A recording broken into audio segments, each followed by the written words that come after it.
साथियों, आज फिजिक्स में पार्ट 6 है, जिसमें प्रक्षेप गति, वृत्तीय गति और कोणीय वेग ये पढ़ेंगे। उम्मीद है कि इसके पहले आप अच्छे से पार्ट 5 तक पढ़ चुके होंगे। आज स्टार्ट करते हैं प्रक्षेप्य गति। पहले आपको एक फिगर के माध्यम से थोड़ा सा समझा देते हैं।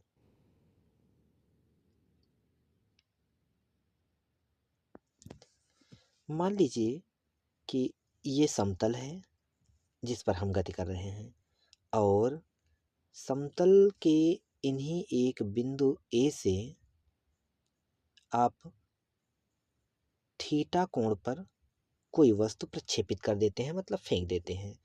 तो ये ऊंचाई पर, अधिकतम ऊंचाई पर जाके फिर से नीचे की ओर इस तरह से वक्र के आकार में लौट आती है। और जब ये वाला पथ वक्र के आकार का बनता है साथियों, बिंदु बी पर ये वस्तु प्रक्षेपित होके गिरी। तो ये जो पथ है वक्राकार, ये पथ हमेशा परवलयाकार बनेगा। परवलयाकार, हमेशा ये पथ परवलयाकार होगा। और इस तरह परवलयाकार पथ पर जब कोई गति होती है तो इस पथ पर हुई गति को प्रक्षेप्य गति कहते हैं। प्रक्षेप्य गति, प्रोजेक्टिव मोशन, प्रक्षेप्य गति।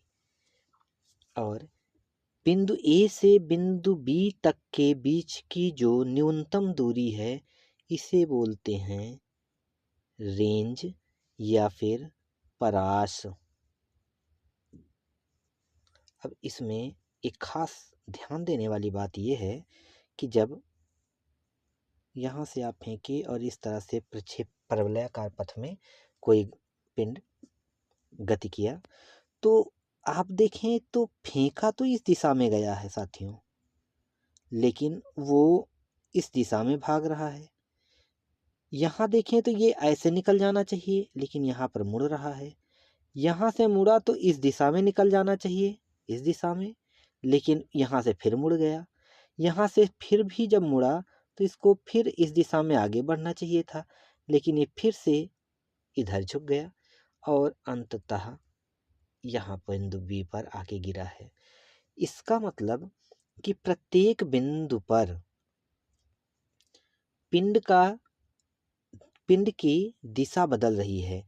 फेंकी गई दिशा, प्रक्षेपित दिशा कुछ और है और प्रक्षेपित दिशा कुछ और है, और पिंड की दिशा कुछ और हो गई।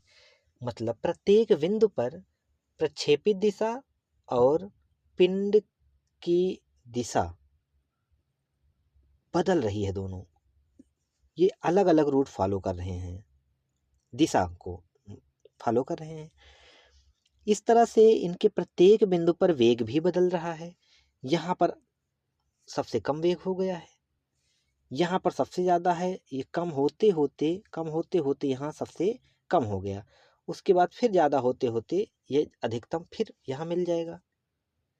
तो वेग भी बदल रहा है, दिशा भी बदल रही है, और जब ये सब बदल रहे हैं तो इसका मतलब त्वरण भी इसमें उत्पन्न हो रहा है। इतना साथियों आप जान गए। अब चलते हैं हम आपको इसकी परिभाषा पर। प्रक्षेप्य गति। प्रक्षेप्य गति में जब किसी पिंड को किसी कोण पर प्रक्षेपित किया जाता है, मतलब फेंका जाता है, तो वह पिंड एक वक्राकार पथ पर गति करती है। वक्राकार पथ। इस प्रकार वक्राकार पथ का आकार कैसा होता है साथियों? परवलयाकार होता है। ये एग्जाम में पूछा जाता है कि वक्राकार पथ पर फेंकी गई किसी वस्तु का आकार, मतलब पथ कैसा होता है? परवलयाकार होता है। ऐसी गति को प्रक्षेप्य गति कहते हैं। मतलब परवलयाकार पथ पर अगर कोई वस्तु गति कर रही है तो उस गति को प्रक्षेप्य गति कहेंगे। और साथियों, प्रक्षेप्य गति हमेशा 2 डायमेंशनल होती है। 2 डायमेंशनल मतलब ये समतल में ऐसी गति होती है। इसके बाद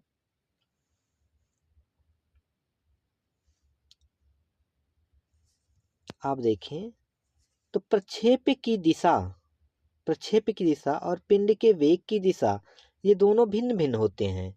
आपने देखा प्रक्षेप की दिशा इधर है लेकिन पिंड का वेग इधर लग रहा है, फिर प्रक्षेप की दिशा इधर होगी, पिंड का वेग इधर हो जाएगा और इस तरह से ये दोनों गिर जाएंगे।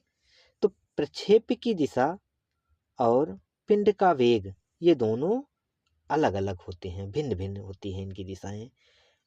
प्रक्षेप द्वारा तय की गई जो अधिकतम दूरी है, अधिकतम दूरी उसे परास बोलते हैं, रेंज बोलते हैं। ये भी आपने पढ़ लिया। अधिकतम परास के लिए साथियों, अधिकतम परास के लिए 45 डिग्री का कोण बनना चाहिए जो प्रक्षेपित वस्तु है और समतल के बीच में। मतलब कि यहां से कोई वस्तु फेंकी गई तो अधिकतम दूरी तक कब जाएगी, जब यहाँ का कोण 45 डिग्री या इससे कम बने थोड़ा सा। मतलब कि अगर क्रिकेट में बॉल को 6 भेजना है, अधिकतम दूरी तक भेजना है, तो कितने डिग्री पर बॉल उड़नी चाहिए, बैट में लगने के बाद कितने डिग्री पर उड़नी चाहिए, 45 डिग्री। इससे अधिक पर उड़ा दिए आप तो टंग जाएगी, और अगर 45 पर मारे तो इस तरह की गति, परवलयाकार गति बनेगी और अधिकतम रेंज तक जाएगी। फिलहाल यहाँ भी परवलयाकार ही बनेगी गति, लेकिन इसकी रेंज कम हो जाएगी अगर 45 से आप ज़्यादा कोण बना दिए तो, और ये बॉल परवलयाकार में होगी लेकिन टंग जाएगी और आप कैच हो जाएंगे। इस तरह से अधिकतम परास के लिए 45 डिग्री का कोण होना चाहिए साथियों। प्रक्षेपण को थीटा या 90 और 90 माइनस थीटा, इसके लिए क्षैतिज परास हमेशा समान होता है। नेक्स्ट है साथियों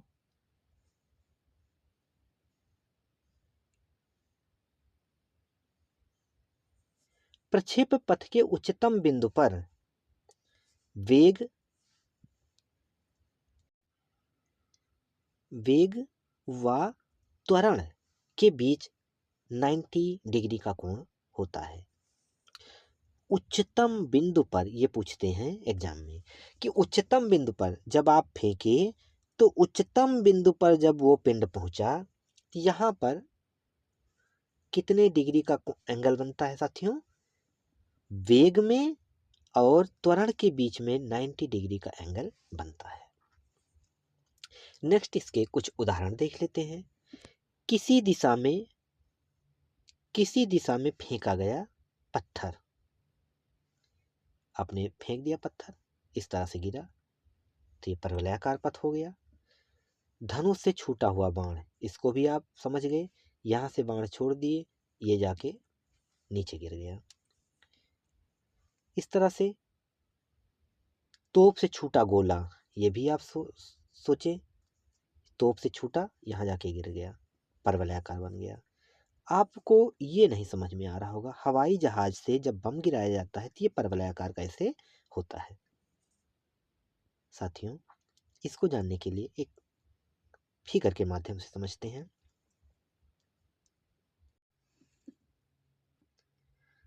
साथियों इसको फिगर के माध्यम से यहाँ समझें कि कैसे बम जब गिराया जाता है हवाई जहाज से तो उसका पथ परवलयाकार होता है। हम अगर इमेजिन करें तो ये देखेंगे कि ये हवाई जहाज है और यहाँ से बम गिरता है तो सीधे नीचे चला आएगा, ऐसा सोचते हैं, लेकिन हकीकत में ऐसा नहीं होता।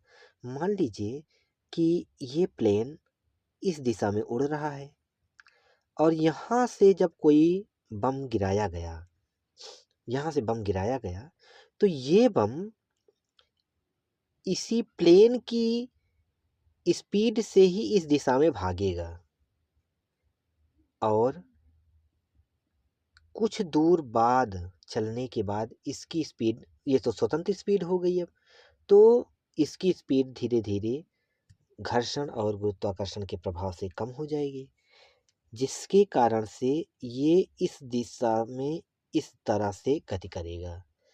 अब ये दिशा, ये पथ देख रहे हैं परवलयाकार हो गया, यह हमेशा इस तरह से कभी नहीं गिरेगा, हमेशा यहाँ से इस दिशा में अगर उड़ रहा है तो ये इस तरह से आके गिरेगा साथियों।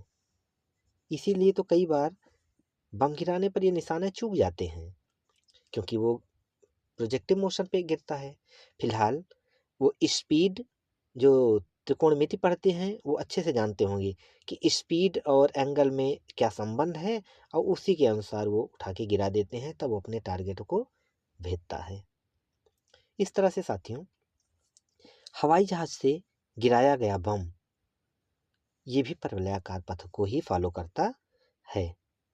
नेक्स्ट आते हैं वृत्तीय गति पर। वृत्तीय गति साथियों बहुत ही इजी है। वृत्तीय गति, जब कोई वस्तु किसी वृत्ताकार मार्ग पर गति करती है तो इस प्रकार की गति को वृत्तीय गति कहते हैं। लेकिन अगर एक समान वेग से वृत्तीय गति पर चल रही हो तो इस प्रकार की गति को एक समान वृत्तीय गति कहते हैं। नेक्स्ट, वृत्तीय गति एक त्वरित गति होती है। वृत्तीय गति एक त्वरित गति है क्योंकि वेग की दिशा प्रत्येक बिंदु पर बदल जा रही है। कैसे बदल जा रही है साथियों? आप देखें, मान लीजिए इस तरह से वृत्तीय गति कोई कण कर रहा है, तो यहां से देखें तो इसकी गति की दिशा तो इधर है, लेकिन वो मुड़ जा रहा है अंदर की तरफ, अपने केंद्र की तरफ। अगले बिंदु पर देखें तो ये इसको इस तरह से इसकी दिशा है, लेकिन फिर ये केंद्र की ओर मुड़ गया। इस तरह से प्रत्येक बिंदु पर यह घटना रिपीट हो रही है। इसीलिए ये कहा गया कि वृत्तीय गति एक त्वरित गति, त्वरण है इसमें, क्योंकि वेग की दिशा प्रत्येक बिंदु पर बदल जाती है। और डोरी से बंधे हुए पत्थर को यदि तेजी से वृत्ताकार पथ पर घुमाया जाए और डोरी टूट जाए या छूट जाए तो पत्थर स्पर्श रैखिकतः उड़ जाता है। अगर फिर से नए फिगर से हम समझ लेते हैं, इस पर बांध के घुमाया जा रहा है कोई, यहाँ से डोरी बंधी है इस तरह से, और ये पिंड चारों दिशाओं में घूम रहा है। तो अगर ये छूट गया है डोरी, या यहाँ से डोरी टूट जाए, तो ये पिंड बिल्कुल तब ये वृत्ताकार मार्ग पर फॉलो नहीं करेगा, ये सीधे अपनी दिशा में, इस दिशा में उड़ जाएगा। अगर ये पिंड यहाँ पर है और तब डोरी टूटी तो यहाँ तक पहुँचा, इसके बाद ये इस तरह से गति करेगा। यही बात बताई गई है कि अगर डोरी टूट या छूट जाए तो उसका पथ क्या होगा? स्पर्श रैखिक होगा। नेक्स्ट साथियों, कोणीय वेग। कोणीय वेग, कोणीय वेग आप समझने के लिए वेग समझ लें। वेग बराबर चाल बराबर साथियों, चाल बराबर दूरी बटा समय। आप जानते हैं चाल बराबर दूरी बटा समय। इसी तरह से ये चाल है या फिर वेग समझ लें। वेग बराबर विस्थापन होता है बटा समय। इसी तरह से कोणीय वेग है। कोणीय वेग में भी समय होता है और कितने अंश घूमा, यहाँ दूरी होती है, यहाँ अंश होता है साथियों। अब इसको यहाँ से समझें एक अलग फिगर से। मान लीजिए ये वृत्त है और कोई कण ये केंद्र से यहाँ पर गति कर रहा है और ये उसका वृत्तीय पथ है। ये दूरी r है। अब यहाँ से ये जो ये कण है, इसकी डोरी यहाँ से यहाँ पहुँच गई। यहाँ पहुँची जब, तो कितने डिग्री का कोण बना? थीटा डिग्री का। इस बिंदु से इस बिंदु तक पहुंचने में जो कोण बना बटा समय, इसी के अनुपात को कोणीय वेग कहते हैं, या कोणीय वेग कहें, या इसी को डिनोट करते हैं ओमेगा। ये साथियों डब्लू की तरह बनता है, लेकिन ये ओमेगा है। डब्लू इस तरह से, मतलब इस तरह से, थोड़ा सा, पूरी तरह से ये डब्लू नहीं बनाएंगे आप, तो ये ओमेगा बोलते हैं। अब omega equal to theta upon T, इकाई सेकंड में कितने कोण घूमा, यही ओमेगा है, यही कोणीय वेग है। यही चीज इसमें लिखी गई है साथियों, कि केंद्र से मिलाने वाली रेखा, जब कोई वृत्ताकार पथ पर गति कर रहा, तो केंद्र से मिलाने वाली रेखा 1 सेकंड में जितने कोण घूम जाता है, इसी कोण को, यही बना हुआ कोण, जितने कोण घूमती है उसे उस कण का कोणीय वेग कहते हैं। इसे ओमेगा से डिनोट करते हैं, थीटा अपॉन टी इसका फार्मूला है। इसको आप समझना चाहें तो ठीक है, अन्यथा जिनको नहीं समझ में आएगा वो केवल ये जान लें साथियों कि रेखीय चाल बराबर कोणीय चाल गुणे आर, ये फार्मूला आप रट लें। अगर यहाँ समझ में आता है तो ठीक, मतलब रेखीय चाल कोणीय चाल का आर गुना होता है, रेखीय चाल कोणीय चाल की आर गुना होती है, ये आप जान लें। बाकी जिनको समझना होगा वो हम समझा दें एक बार।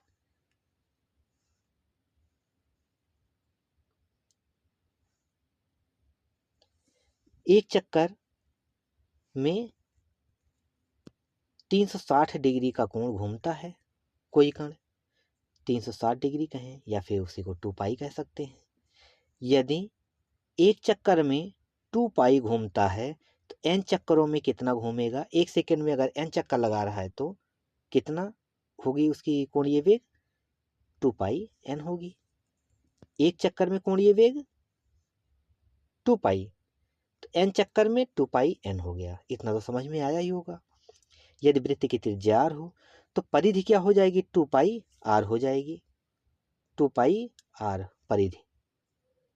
यदि एक चक्कर में, एक सेकंड में n चक्कर लगाता हो, एक सेकंड में n चक्कर लगाता हो, तो कण द्वारा परिधि की n चक्करों के साथ तय की गई दूरी, इसी में n से गुणा कर देंगे साथियों। यही चीज यहाँ लिख दी गई है, 2 पाई r n।